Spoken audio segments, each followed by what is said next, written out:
Everyone, it's me, Isabella. If you've ever sat at your parents' golden wedding anniversary while your own sister mocked your little blog in front of the whole family and millions online, calling it boring housewife notes, all while your husband sat there smiling because he'd been stealing your content for her media brand for years, then this story is going to make your blood boil and then cheer like crazy. This is my revenge recall. How my influencer sister publicly humiliated my blog at my parents' 50th anniversary. How my husband secretly fed her my ideas and cheated with her assistant. How I left with our son and built a $35 million media empire from nothing and came back at the next anniversary to announce I'd bought her entire brand and made it mine. I was 31 when I walked out, but let's go back to the night that changed everything. I met Julian when I was 25. I had a small lifestyle blog, honest stories about motherhood, budget home hacks, real-life motivation, the kind of content that made people feel seen. Readers loved the authenticity. Finally, someone who doesn't pretend to have it all together. He was charming, always encouraging me to post more. We got married young, had our son Luca at 27. My older sister Elena was my maid of honor. The family star with her million-follower media brand about perfect living, aesthetic homes, and motivational content. My parents were proud of both of us, but Elena was always the golden child. Julian worked behind the scenes, managing her brand growth.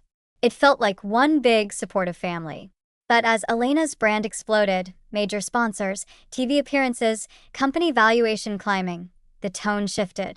Elena became the untouchable success story. Real influence is polished and professional. My raw, relatable posts got side-eyed. If I shared a new idea, she'd post in stories. My little sister tries so hard with her hobby blog, cute, but real content takes strategy. In videos, Isabella loves writing her thoughts sweet, but we deliver motivation. Chat exploded. Elena is right, hobby blogs are for amateurs. Isabella is adorable, but not pro-level. I tried talking to them privately. Elena, that hurts. It's my blog. She smiled. It's just content, sis. Fans love the contrast. Don't be sensitive. Julian, your sister knows branding, ISA. It's helping everyone. I poured my soul into growing my blog, deeper stories, better photos, authentic series. Shared concepts with Julian, post formats, series ideas, growth strategies. He nodded, said brilliant, and I thought we were a team. But the control crept in. Finances merged into family accounts Julian and Elena managed. My earnings funneled into her company for scaling. Allowance for camera upgrades. My blog stayed small while hers skyrocketed. Elena's assistant Chloe was always there, sharp, ambitious, perfect for high production shoots. I trusted her. But I noticed the late strategy sessions. The way Julian lit up around her energy, I apparently lacked. The 50th wedding anniversary for my parents. Massive party at their home. 200 guests, family photos everywhere, live streamed for fans and regulars. I spent weeks preparing a gift, a custom digital album of family memories tied to my blog posts, heartfelt, personal. At gift time, Elena opened hers first, luxury watch, applause. Then mine to parents. She helped present it on camera. Pause. Forced smile. Oh, a blog album? Very homemade. So sweet for a hobby. Laughter from the crowd, Julian loudest. Isabella always tries with her little posts. Chat exploded with laughing emojis. Elena's brand is pro. Hobby blog LOL. I sat there burning while cameras rolled. Later, Julian. It was just a joke, ISA. Lighten up. That night, I checked his laptop for Luca's photos and saw an open deck. Elena Lifestyle New Series. My exact post formats, my series ideas, my stories, rebranded as Elena's Innovation. Emails to Chloe. Isabella's ideas are raw gold. We polish them to Elena level. And intimate messages with Chloe. I confronted him. Julian, you stole my content and you're sleeping with Chloe? He sighed. Isabella, you're overreacting. Chloe and I are creative partners. She gets the pro vision. Your blog is cute, but not Elena level. We're refining it. But it's mine. Be reasonable. If you supported your sister more instead of your little blog, we'd all win. The anniversary laughter echoed in my head. That night, while they celebrated, I packed 2 bags, strapped sleeping Luca into the car, and drove through the night to my aunt's place. No post. No scene. Just gone from her perfect feed. The first 2 years after leaving were a raw, exhausting rebuild that eventually turned into the most powerful glow-up I never expected. Luca was only 4, waking up asking why Aunt Elena's big parties weren't ours anymore, why Daddy didn't read bedtime stories. We crashed with my aunt in her small house, Luca and I sharing a room, me sleeping on an air mattress when he had nightmares. No family empire safety net, just me, freelance writing gigs that barely covered rent and groceries, and nights staring at the ceiling while Luca slept, replaying the anniversary laughter on loop. I stayed off social media completely. One accidental scroll to Elena's page, her new motivational series, with my exact post formats, my stories polished into her voice, Chloe as the perfect co-host, and I'd be shaking with rage and heartbreak. But writing was my lifeline. Late at night, after Luca's lullabies, I started blogging again. Anonymous at first, raw posts about betrayal, rebuilding, real motivation from rock bottom. I opened a new private account. No face. Just text and simple photos. Day 398 of starting over, 1 word at a time. This post cost nothing but everything I had left. People found it. Women who'd been betrayed by family, creators tired of polished perfection, readers craving real stories. Comments poured in. Your honesty is healing. Finally content that feels like truth. Followers grew steadily. Small brands reached out for authentic collabs. I said yes to every aligned partnership, reinvested every cent, better website, professional editing, podcast setup. By Luca's 7th birthday, the account had 3 million followers. I launched Isabella Unfiltered. Full blog, podcast, video series on real-life motivation. First book, Raw Truth, hit bestseller lists. Partnerships with mental health platforms. My face in magazines as the voice of authentic influence. Valuation hit 35 million in 3 years. We moved into a light-filled house with a dedicated content studio, walls of notes, every story my original voice. Life wasn't just surviving. It was speaking loud, honest, unstoppable. Elena's empire kept expanding. Bigger events, TV deals, her face on motivational boxes in stores. She and Julian featured Chloe as co-creator. They got engaged in a sponsored retreat shoot. Comments gushed. Family legacy secured. Chloe's the perfect partner. I never responded publicly. Co-parenting stayed lawyer-managed. Scheduled visits, neutral locations. Then the invitation arrived. My parents' 55th wedding anniversary. Big celebration at their home, hundreds attending, live-streamed for fans and family. They wanted me as a special guest speaker on motivation through life's challenges. Elena and Julian were hosting. Their faces on every promo. My pulse raced. But DMs flooded. Readers who'd found strength in my content after their own betrayals, creators inspired by raw over-polished. I thought about Luca, now 10, writing his own little stories, proud of a mom who spoke truth. I accepted, quietly acquiring controlling shares in Elena's media brand through shell companies in the months leading up. Valuation perfect for Takeover. Preparation was meticulous.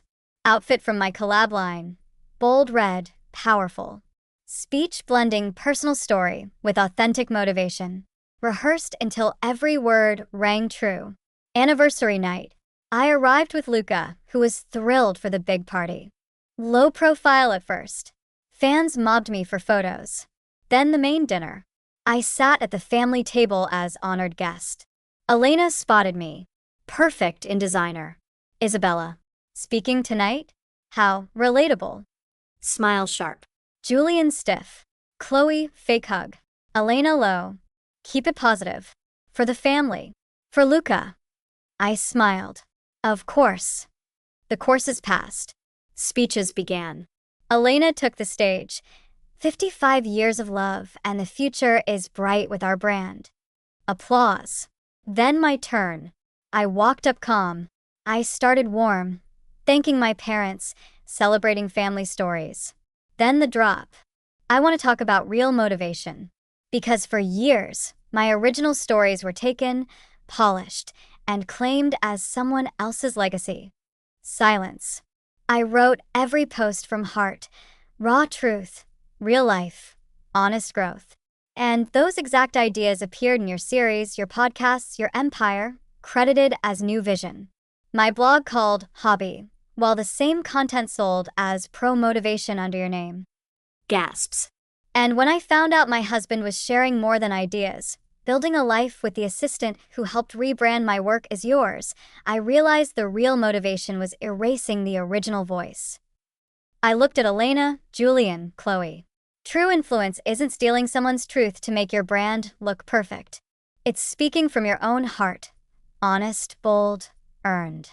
The crowd rose. Standing ovation. Chant starting. On the screens, my posts flashed next to Elena's new series. Elena tried to interrupt, voice shrill. This is not. But my phone rang on speaker, timed perfectly. My lawyer's voice filled the room. Isabella Unfiltered speaking. As of closing today, Isabella Unfiltered has acquired majority ownership of Elena Lifestyle Media for $42 million cash. Effective immediately, Elena Rossi retires as director. Julian Rossi is relieved of duties. The room exploded.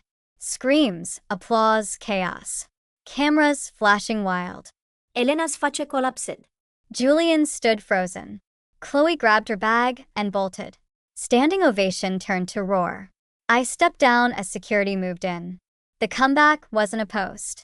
It was ownership, full, authentic, undeniable. And it felt like the most motivational story I'd ever told. The anniversary night was a glittering trap of crystal glasses, fairy lights strung across the ceiling, and the smell of garlic and red wine that used to feel like home. 200 guests packed the restaurant. Extended family, old regulars, local influencers there for the family legacy content.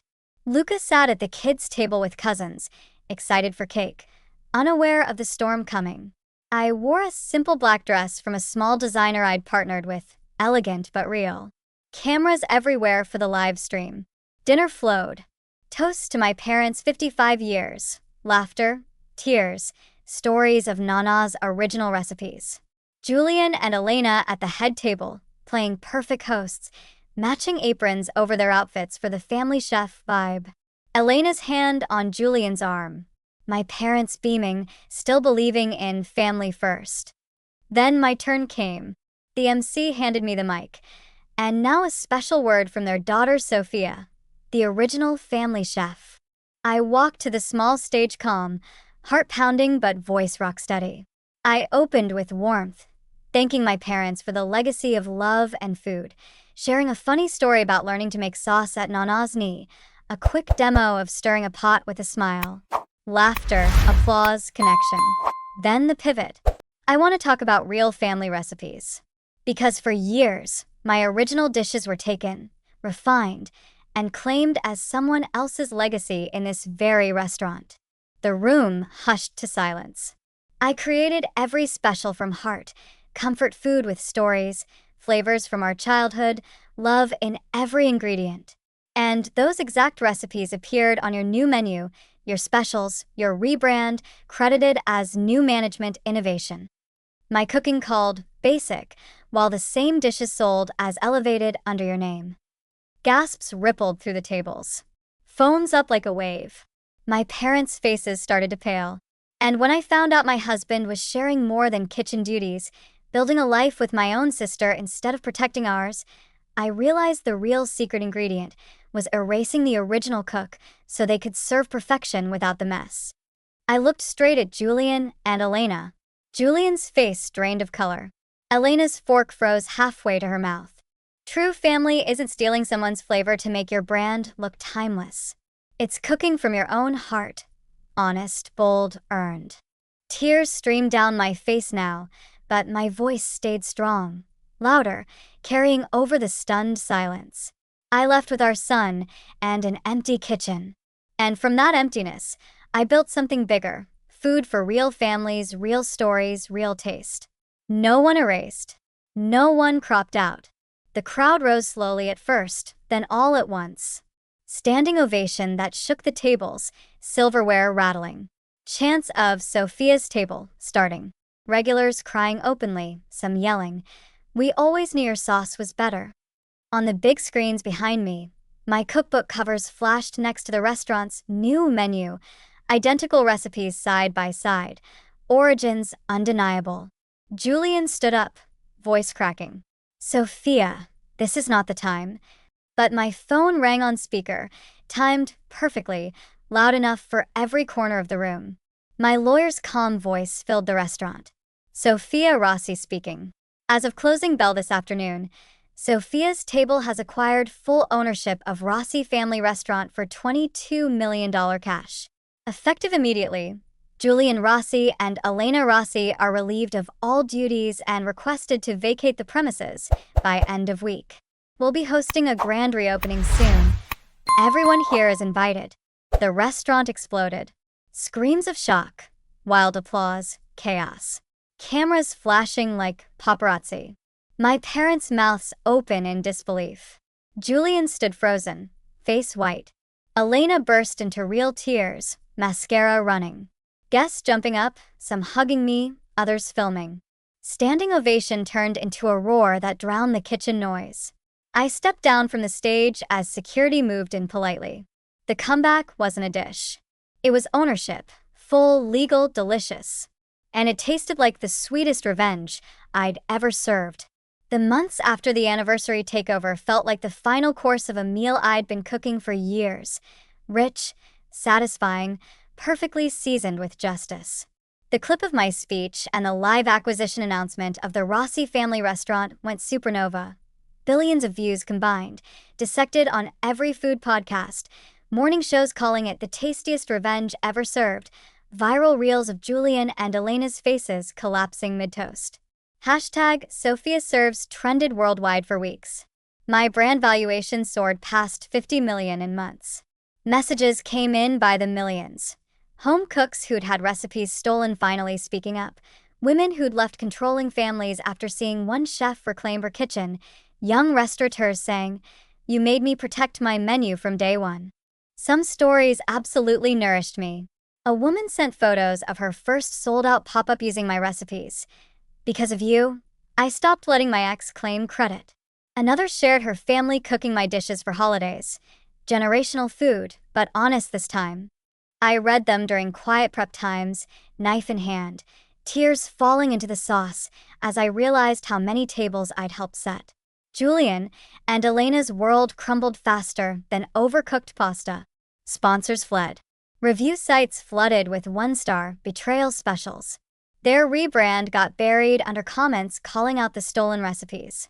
They tried a comeback video, tearful apologies, that got ratioed into oblivion. The restaurant, now mine, thrived under new management focused on real family food. Julian showed up at my flagship restaurant 6 months later, no reservation, looking hollow in a plain shirt. "Sophia, you took the restaurant. The place Nana built. Our family's heart. Luca hears kids calling us thieves. Was this worth destroying everything?" Luca was in the kitchen helping plate desserts, apron on, proud smile. For a second the old guilt bubbled, the one they'd seasoned into me with every family first lecture. Then I remembered every stolen recipe, every laugh at my basic cooking, every night I cooked alone while they claimed glory. "No, Julian," I said, voice steady as a perfect reduction. "You destroyed everything the first time you handed my recipes to her without credit. The second time when you built a life with my sister instead of protecting ours. I didn't destroy the restaurant. I bought back the original and let the copy close." He had nothing left. I had the chef escort him out. Years have passed now. Sophia's Table is a $50 million empire, locations across the country, cookbooks in every language, TV show teaching real family cooking. Luca's a young adult, heading our youth culinary program, proud of a mom who turned theft into tradition. We cook fully, big family-style tables, recipes passed honestly, flavors no one steals. My parents retired quietly, enjoy grandkid time without the business stress. Julian works regular kitchen jobs, low profile. Elena moved away. They see Luca occasionally, neutral cafes, polite. People still ask in interviews or comments, "Do you regret buying the restaurant? Was it revenge?" I always give the full recipe. It wasn't revenge. It was reclamation. Reclamation of my recipes, my story, my kitchen from people who thought family meant free ingredients. The moment I stopped letting them profit from my fire, I gave every cook, every creator, every woman with stolen flavor permission to take back the stove, fully, boldly, deliciously. If you're watching this and your recipes, your passion, your table are being claimed by someone calling it legacy, hear me. You can leave quietly. You can start small, one dish, one post, one boundary. You can rebuild until your menu is undeniable, your name is on the sign. And when you do, you'll realize the only bitter thing was ever letting them taste your success without giving you credit. That's my recall. Not family stolen, just cooked, owned, and finally mine. Thank you for listening. If this hit home, share your favorite reclaimed recipe below. Someone needs to taste they can cook it back too. See you in the next one.